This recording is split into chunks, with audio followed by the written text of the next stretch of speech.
নমস্কার বন্ধুরা, কেমন আছো তোমরা সবাই? আশা করছি সবাই খুব খুব খুব ভালো আছো। আমিও কিন্তু খুব ভালো আছি। আমি জয়িতা, রূপের কীর্তিতে তোমাদের আরও একবার স্বাগত জানাই। গঙ্গা ও চূর্ণী নদী একসাথে মিলিত হওয়ার ফলে যে দ্বীপটি তৈরি হয়েছে সেটাই কিন্তু মঙ্গল দ্বীপ। ওই যে দূরে যে ঘাটটি তোমরা দেখতে পাচ্ছ ওটি কিন্তু মঙ্গলদ্বীপ। মঙ্গলদ্বীপ তোমাদের আমি পুরোই ঘুরে দেখাবো। তার আগে বলে দিই যে ঘাটটিতে দাঁড়িয়ে আমি এখন ভিডিওটি করছি এটি কিন্তু শিবপুর ঘাট। সবার আগে বলে দিই এই মঙ্গলদ্বীপটি কিন্তু পায়রাডাঙ্গার মধ্যে অবস্থিত। আমি যেহেতু রানাঘাট থেকে এসেছি, আমি স্কুটিতে করেই এসেছি। যারা যারা রানাঘাট থেকে আসবে তারা স্কুটিতে, বাইকে, এমনকি টোটো ভাড়া করেও কিন্তু চলে আসতে পারো। আর যারা রানাঘাটের বাইরে থেকে আসবে তারা রানাঘাট স্টেশনে নেমে যে কোনো টোটোওয়ালাকে বলবে শিবপুর ঘাট যাব, তাহলেই কিন্তু শিবপুর ঘাটে এসে তোমাদের নামিয়ে দেবে। শিবপুর ঘাটে এসে তারপর লঞ্চে করে বা নৌকাতে করে তোমরা কিন্তু মঙ্গলদ্বীপে চলে যেতেই পারো। আরও দুটি ঠিকানা আমি তোমাদের দিয়ে দিচ্ছি। পায়রাডাঙ্গা স্টেশনে নেমে তোমরা কিন্তু টোটো ধরে চলে আসতে পারো এই মঙ্গলদ্বীপ বা শিবপুর ঘাট। তাছাড়াও 34 নম্বর জাতীয় সড়ক হয়েও তোমরা আসতে পারো। তোমরা বাসে করে 34 নম্বর জাতীয় সড়ক হয়ে চলে আসতে পারো। এসে তোমরা ঘাটিগাছা মোড়ে নামবে, তারপর ওখান থেকে টোটো ধরে তোমরা চলে আসবে। এই তিনটি ঠিকানা তোমাদের আমি দিয়ে দিলাম। আমার মনে হয় যে এই ঠিকানাগুলিতেই কিন্তু তোমরা একদম পৌঁছে যাবে মঙ্গলদ্বীপ। এই দেখো, মঙ্গলদ্বীপ থেকে একটি নৌকা ফিরে এলো। আবার এই নৌকোতে করেই কিন্তু সব যাত্রীরা যাবে। টিকিট কিন্তু মাথা পিছু 40 টাকা করে।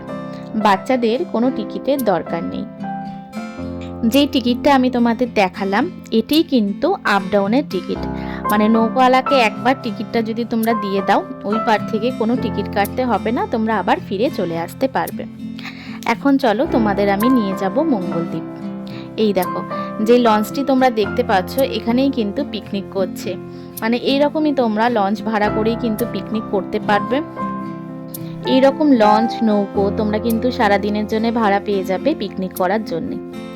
গঙ্গার বুকেই কিন্তু তোমরা পিকনিক করতে পারবে সারাদিন তোমরা জলের মধ্যে থেকে পিকনিক করতে পারবে। তার সুব্যবস্থা কিন্তু এখানে রয়েছে। তাছাড়াও তোমরা মঙ্গলদ্বীপে কিন্তু পিকনিক করতে পারবে। এই দেখো, আমি এখন যাচ্ছি মঙ্গলদ্বীপের উদ্দেশ্যে। মঙ্গলদ্বীপেও তোমরা পিকনিক করতে পারবে। ওখানে কিন্তু বিশুদ্ধ জলেরও ব্যবস্থা আছে। বেশ ভালো জায়গাটা, চলো তোমাদের ঘুরে দেখাই। মঙ্গলদ্বীপ ছাড়াও শিবপুর ঘাটে একটি নতুন পার্কের উদ্বোধন হয়েছে। বেশ কয়েক বছর হলো, খুব পুরনো নয়, নতুনই পার্কের উদ্বোধন হয়েছে। সেখানেও কিন্তু তোমরা পিকনিক করতে পারবে। যেহেতু নতুন বছর পড়ে গেছে আর ওয়েদারটাও এত ভালো, চারিদিকে শীতের আমেজ, তার মধ্যেই পিকনিক করার মজা কিন্তু নিচ্ছে সকলেই। পিকনিক করার জন্য মঙ্গলদ্বীপ বলো, শিবপুর ঘাট বলো, খুব ভালো একটি জায়গা। গঙ্গা ও চূর্ণী এই দুটি নদী যেখানে মিলিত হয়েছে সেখানেই কিন্তু এই মঙ্গলদ্বীপটি তৈরি হয়েছে। স্থানীয় লোকেরা এখানকার নামটা, মানে এই দ্বীপের নাম মঙ্গলদ্বীপ দিয়েছেন। এই দেখো, কথা বলতে বলতে আমি কিন্তু চলেও আসলাম। বেশিক্ষণ লাগবে না তোমাদের আসতে, মানে গঙ্গা পেরোতে বেশিক্ষণ লাগবে না, 2 থেকে 3 মিনিটই লাগবে। চলো তোমাদের তাহলে ভেতরটা ঘুরে দেখাই। দেখতেই পাচ্ছ নৌকো বোঝাই করে করে মানুষ এপার ওপার করছেন। এই যে যাদের দেখছো এরা কিন্তু সকলেই পিকনিক করবে বলেই এসছেন। ভেতরেও তোমরা দেখতে পারবে যে কত মানুষের ঢল, সকলেই পিকনিক করছেন, ঘুরতে এসেছেন। চলো তাহলে আর বেশি কথা বাড়াবো না, তোমাদের একেবারে নিয়ে যাই মঙ্গলদ্বীপে।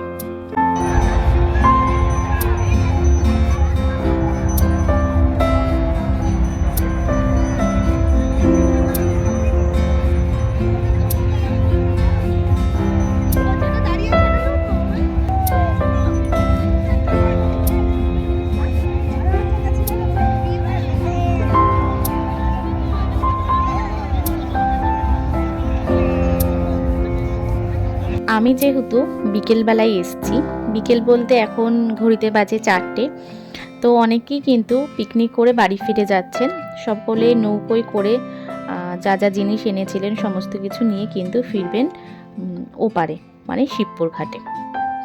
চারিদিকে সর্ষের ক্ষেত তোমরা দেখতে পাচ্ছ, সকলেই কিন্তু ছবি তুলছেন। এখানে দেখো খেলনার দোকানও বসেছে, ছোট ছোট বাচ্চাদের খেলনার দোকান, বেলুনের দোকান সমস্ত কিন্তু বসেছে। চলো এবার আর বেশি কথা বাড়াবো না, ভেতরটাই নিয়ে যাই তোমাদের। 2016 সালে এই পিকনিক স্পটটি উদ্বোধন হয়। তখন বেশি মানুষ আসতেন না, জানতেন না, চিনতেন না বলে অনেকেই আসতেন না পিকনিক করবেন বলে। কিন্তু এখন যেহেতু এই নামটি প্রচলিত হয়ে গেছে, এখন বেশ অনেকেই আসছেন পিকনিক করার জন্যে। ভেতরটি কিন্তু খুব সুন্দর আর বেশ অনেক বড় এলাকা নিয়ে কিন্তু এই পিকনিক স্পটটি হয়েছে। ছোট ছোট গাছ দিয়ে সুন্দর করে সাজানো রয়েছে। বাচ্চাদের জন্য একটু পার্কেরও সুব্যবস্থা রয়েছে। চারিপাশটা কিন্তু গাছে গাছে ভরা, মানে প্রকৃতির মধ্যেই তোমরা চলে আসতে পারবে পিকনিক করার জন্যে।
এখানে একটা ছোট্ট পার্কের ব্যবস্থাও করা রয়েছে, যেখানে বাচ্চারা সারাটা দিন ছুটোছুটি করতে পারবে, পার্কের দোলনাগুলো চড়তে পারবে।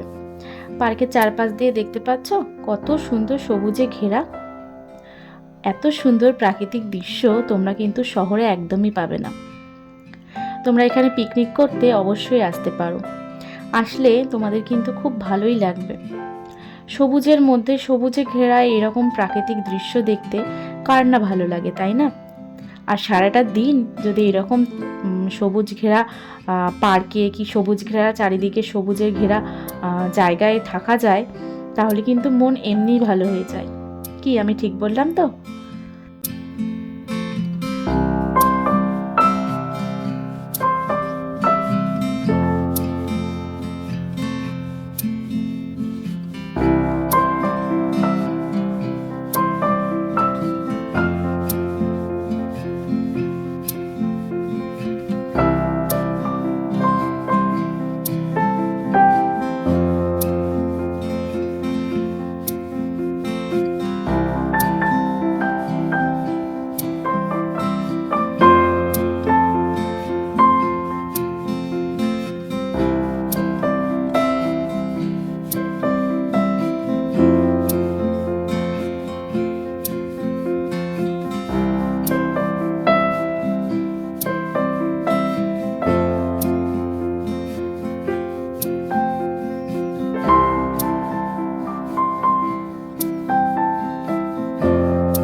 কত দূর দূর থেকে মানুষ এসেছে এখানে পিকনিক করার জন্য। শীতের আমেজে সবাই একসাথে, সব পরিবারে একসাথে পিকনিক করার মজাটাই কিন্তু আলাদা। তোমরা দেখে কিন্তু বুঝতেই পারছো কত মানুষ, কত মানুষের ঢল নেমেছে এই পার্কে, এই মঙ্গলদ্বীপে। যেহেতু সামনেই গঙ্গা, তারপরে সবুজে ঘেরা এত সুন্দর পার্ক, তারপরে সর্ষে খেতে সকলে এত সুন্দর ফটো তুলছে, দেখে কিন্তু মনটা খুব ভালো হয়ে গেল। এখানে দেখো পানীয় জলেরও ব্যবস্থা রয়েছে, তোমাদের আমি দেখিয়েও দিলাম। আমার মঙ্গলদ্বীপের এই ব্লগটি তোমাদের কেমন লাগলো তোমরা কিন্তু অবশ্যই জানাবে। ভালো লাগলে লাইক, শেয়ার, কমেন্ট করতে একদম ভুলবে না। আর সাবস্ক্রাইব করে দিয়ে পাশের বেল আইকনটা অবশ্যই প্রেস করে দেবে, তাহলে আমি যখন যখন ব্লগ দেব তখন তোমরা কিন্তু নোটিফিকেশন পেয়ে যাবে। তাহলে আজকে আসি, তোমরা ভালো থেকো, সুস্থ থেকো। নতুন একটা ব্লগে তোমাদের সাথে আবার আমার দেখা হবে। আর অবশ্যই কমেন্টে কিন্তু জানিও কেমন লাগলো তোমাদের আজকের ব্লগটি।